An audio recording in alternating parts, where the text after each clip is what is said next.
Wapi mkubwa? Vipi mazingira kwa Msosi?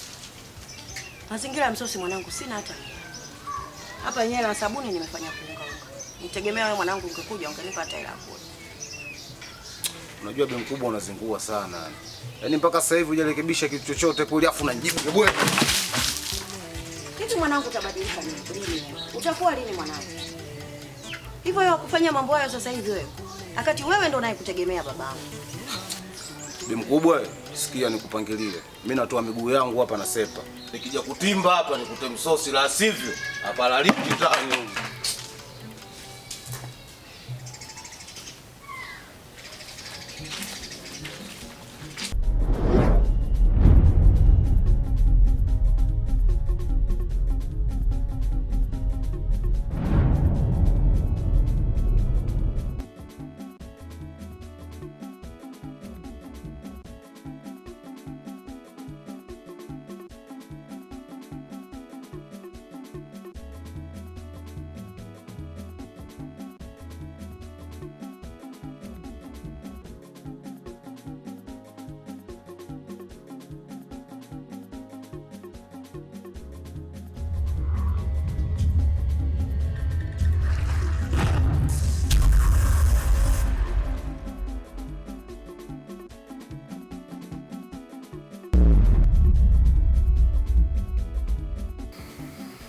Sasa mwanangu, kuna jambo zito ambalo limetuleta sisi. Mguu tumetoka kijijini tumekuja hapa. Kuna jambo zito ambalo limetuleta. Taarifa zako zote tunazo, na kiukweli nimekaa na mama yako, taarifa zinatuuma. Mwanangu, unaishi na mtu ambaye kiukweli sisi anatuumiza sana. Hana msaada na wewe. Huyo mtu ni mwizi. Huyo mtu hana kazi ya kujishughulisha kuona akapate kipato cha kukutunza wewe. Matokeo yake kile ambacho tumekupa sisi mtoto wetu kwamba kikusaidie katika kuendesha maisha yako, wewe ndo unachukua hicho hicho kumpa huyo mwanaume ili muishi. Huyo mwanaume uliokuwa naye kuna wakati atakuingiza kwenye matatizo makubwa. Sasa tumekaa mimi na mamako, tumediscuss. Kilichotuleta hapa, tumetoa mambo haya mawili. Kwanza utueleze nia na mazumuni ya kuishi na mwanao na mustakabali wenu ni upi. Ikishindikana hiyo, wewe na mama yako mguu kwa mguu, kesho tunapanda basi tunarudi Rumuma. Kwa sababu ukiishi na mwizi na wewe mwenyewe ni mwizi. Assalamu alaikum wa rahmatullahi wa barakatuh. Wa alaikum salam. Heri. Heri, mashallah. Kwanza samahani dadangu. Naona nimekusimamisha hapa, uenda ulikuwa na safari zako au kuna sehemu unawahi. Naomba uniwie radhi sana kwa hilo. Sawa. Na pili, ningependa tufahamiane, ila kwa taratibu na kanuni za kwetu sisi wa Tanzania, hasa dini yetu sisi ya Kiislamu. Nadhani ningeanza kujitambulisha mimi mwenyewe kwanza. Mimi ninaitwa Juma. Sijui mwenzangu unaitwa nani? Mimi naitwa Zaina. Bi Zainab. Mimi nitapenda nikuite hivyo. Bi Zainab, una jina zuri sana. Mizunguko yangu yote sijapata kumuona mwanamke mzuri kama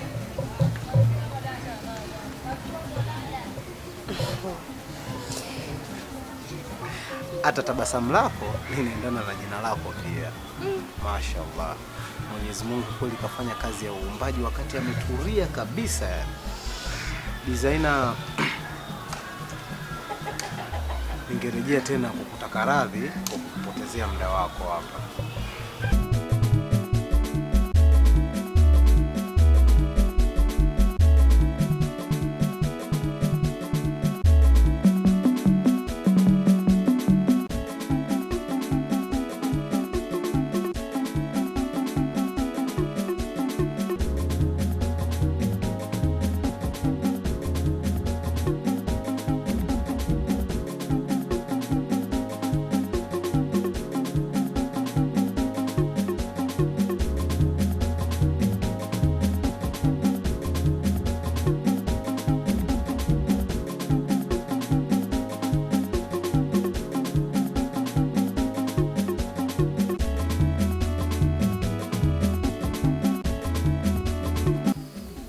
Yaani wewe una tofauti na mwizi. Na siku polisi watakapokuja nyumbani kwako, mumeo hayupo, atakuchukua wewe. Na wewe unajua kabisa una matatizo ya kifua yanakusumbua, utakuja kufia jela wewe.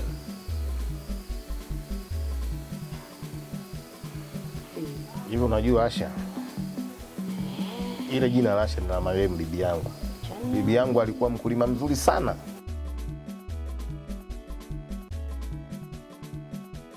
Mgongola analima mpunga na fani. Nilitegemea nikikupa jina hili utakuwa na juhudi kama marehemu bibi yangu. Kumbe ndio umekuwa anangwa. Mama, naomba ongea na mwanao. Mimi nimechoka.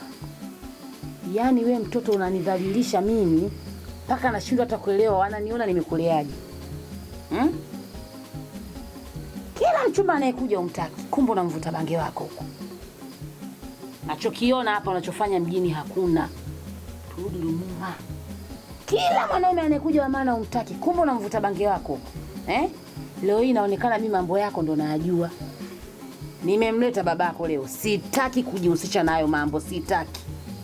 Mwanao huyu hapo, kama atakuelewa kuelewe, asipokuelewa sitaki tena matusi yako kwa ajili ya huyu asikii. Muda wako hapa. Designer, nilikuwa na jambo.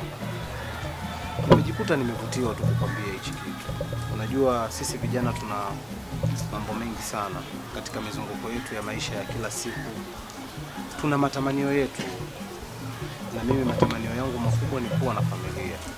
Na nilipokuona tu mashallah nimetokewa kupenda. Wewe ni binti mzuri, unaonekana una stara, unaijua dini, unatokea familia nzuri. Na hapa sina maana ya kwamba ninahitaji kukuchezea, hapana. Ninahitaji kukuoa kabisa, uwe mke wangu halali wa ndoa.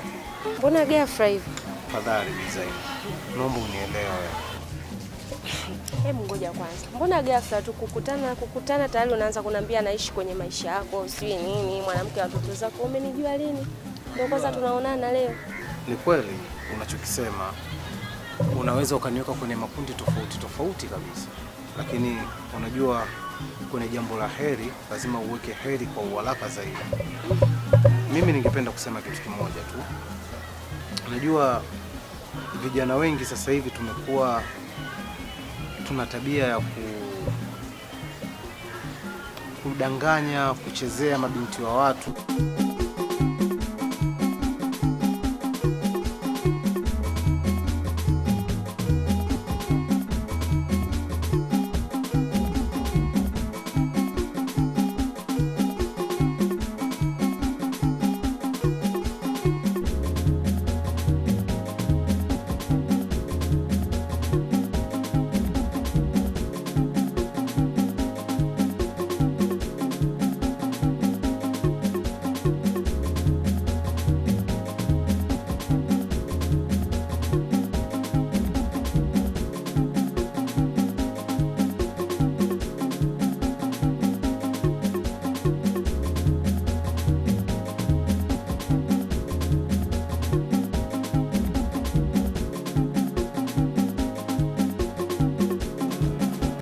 Sasa mimi naomba kitu kimoja tu. Mimi nakupa kuwa huru kabisa. Yaani kuwa huru. Wewe tuambie unachotaka wewe ni kitu gani? Sababu kama wachumba wamekuja umewakataa, unamngangania yule kisebengo wako. Sasa leo kuwa free, tuambie wewe unachohitaji ni nini? Ili kesho usije ukatuhukumu sisi. Ni baba, nimekusikia. Ila nilikuwa naomba mtakati na mwanangu.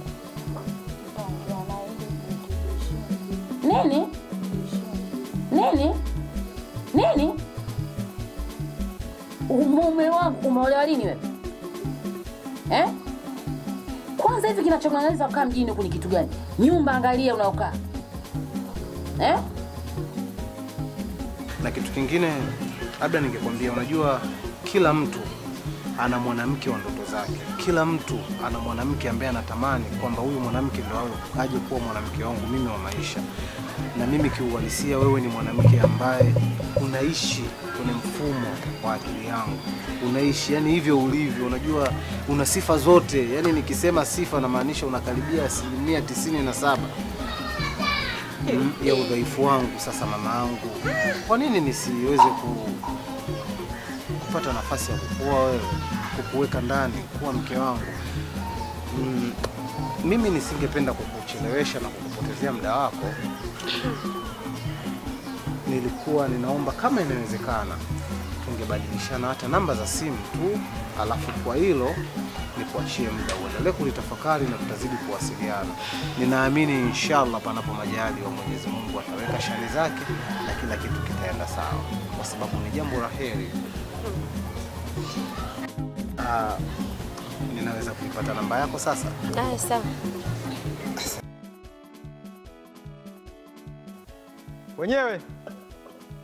Wenyewe.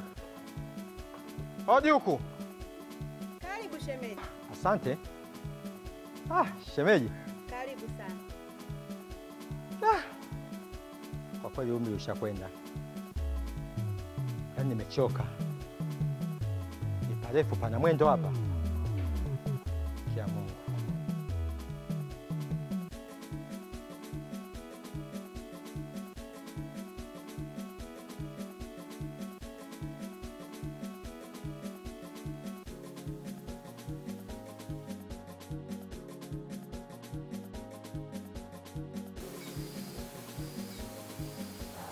Nyinyi si ndio mniambia na mimi nifanye maamuzi yangu. Mimi nishakuwa mtu mzima sasa hivi jamani.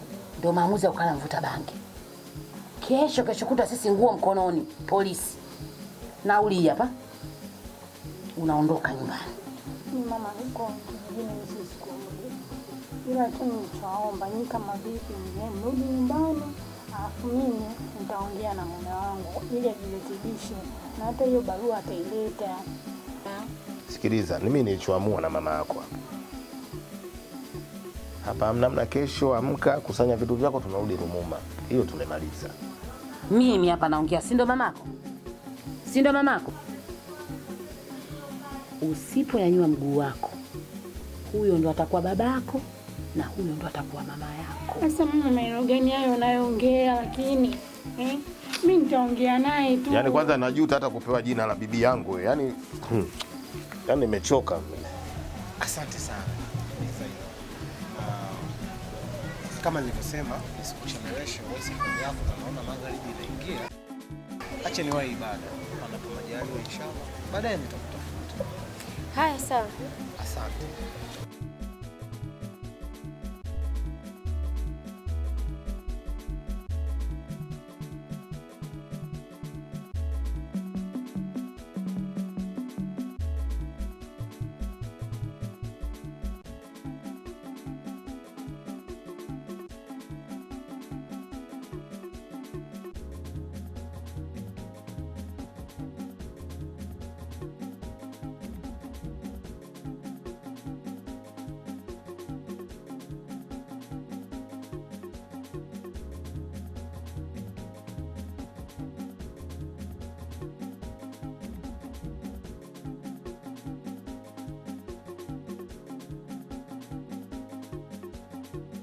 Karibu shemeji yangu. Asante mke wangu.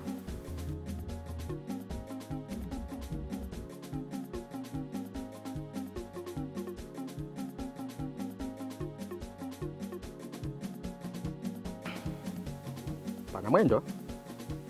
Nimechoka. Umechoka shemeji yangu? Niambie mwanamke. Bwana, lengo la kukuita hapa, kwanza kabisa ndio maana nikakupigia simu uje tujadiliane, maana kuna barua nimeletewa hapa, sielewi inasemaje.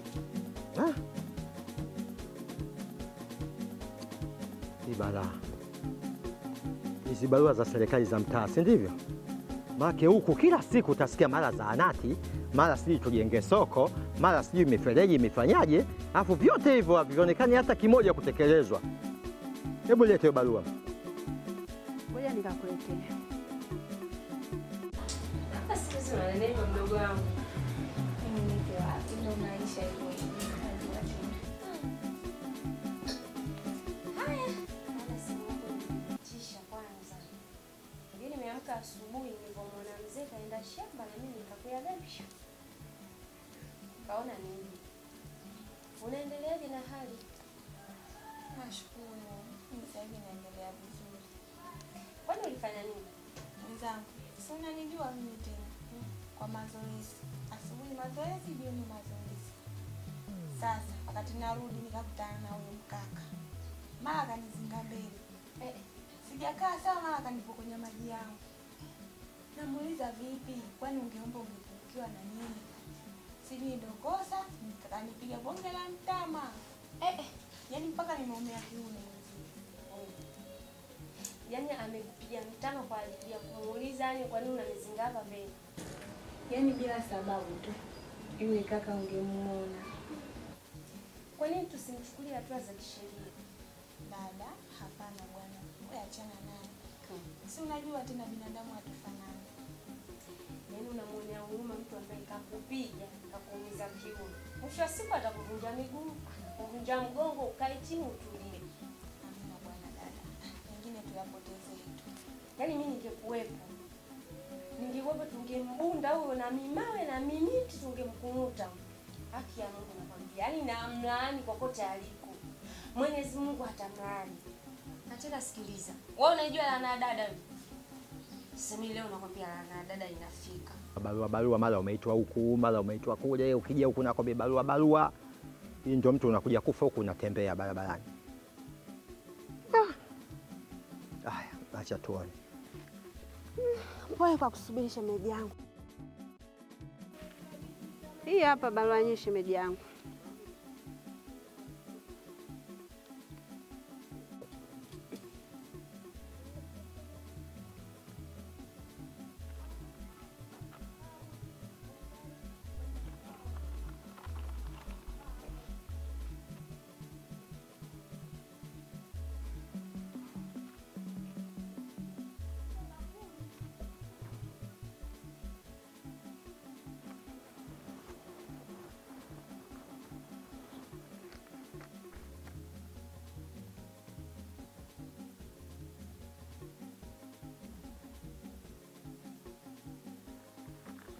Hii ni barua njema. Unasemaje? Ni barua ya posa binti yako Zaina. Zaina? Hongera. Sasa nikuulize swali, si aloleta barua unamjua? Mimi siwafahamu. Naona tu imeletwa. Labda tumsubiri mwenyewe Zaina. Tumuulize, huenda akafahamu. Sawa. Sawa. Mimi nimekuelewa. Acha mimi nikakaa naye chini Zaina nizungumze naye. Litakalojili basi nitakuletea mrejesho. Sawa. Shemeji, hii la barua uwagailiwi. Sawa. Mpaka pale atakapojibu, majibu yakilizia mwenyewe huko basi hela tunafanyaje? Sawa shemeji. Mambo yote mimi nimefuatia. Sawa. Mimi nashukuru mke wangu, mimi na wewe hatupingani. Unajua tena. Sawa. Sasa mimi hapa nisiwe mkaaji. Acha niende kabla jua halijapanda. Sasa shemeji, usubiri tuandae chochote. Mbali hapa. Mama. Basi sawa, salimie. Asante. Yaani huyo kaka kupita atakapopita. Kama atavuka mtu, atokee mamba amng'ate. Kama atakuwa anaenda shambani siku kulima, joka litoke limgonge. Kama atakuwa anatembea tu litoke litembo lije ngushie mbali na aitoshe. Kama ana mke, yeye na mke wake si wanapendaga wapenzi wakiongozana. Yeye na jana mke wake wanaongozana, litokee liende likampushi huko anguka kila mtu njia yake. Laana ya dada inafika na kueleza. Huyu kaka Mungu atamlaani. Dada wewe naye mkorofi kama nini? Mimi sio mkorofi, lakini ndugu yangu akiumizwa, haki ya Mungu nakwambia moyo mimi unauma. Unajua mimi moyo wangu unauma, ulivyoniambia vile moyo ukafanya ukatoka hapa ukamia hapa. Husna moyo umehama, nakwambia na ushikie mbona mapigo ya moyo anapiga kulia. Kumbe ndugu yangu kavunjwa kiuno. Mimi nakwambia Husna, shukuru Mungu ni kwa huko kijijini. Na ile siku sio nyingi mtama tuje tukae wote humu. Nako kule unaniuzi. Kila siku mama, nenda kachote maji baba, nenda shambani katafute kuni. Shoga yangu nachoka. Mimi kule nitakimbia siku moja. Pole. Yaani wakaka Mungu atamlaani. Mimi nakwambia. Acha na mimi binadamu afanani, nikafanyaje? Acha na nikajua limekuumiza, kumbe uliuza na mafuta hapa. Sasa shoga yangu, sababu kule nimetoroka, sijamuona mama wala baba. Baba alipoamka asubuhi kwenda shambani, mimi nikatoka zangu pale fyu. Yeye na mke wake si ndo alienda shamba, mimi sijui hata kuwasalimia, sijawasalimia. Kwa hiyo hapa nifanye kufanya niwe kurudi kabla hawajarudi kwenye shamba. Unajua wazee wako? Baba. Yaani kumbe hata hujaga. Niage wananihusu. Nyumbani nako na shamba. Bwana naomba tu siku ziende. Na mimi nje hata mjini shoga yangu. Mimi hata nikae miezi miwili. Karibu mwana. Mimi niko peke yangu naweza kwa. Oh, mdogo wangu, kwanza kanipe maji nini maana nimeongea mpaka nasikia kiu. Haya dada.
Wizi ubabe Juma ndiyo kazi yake, hadi kuhalalisha vitu visivyo vyake.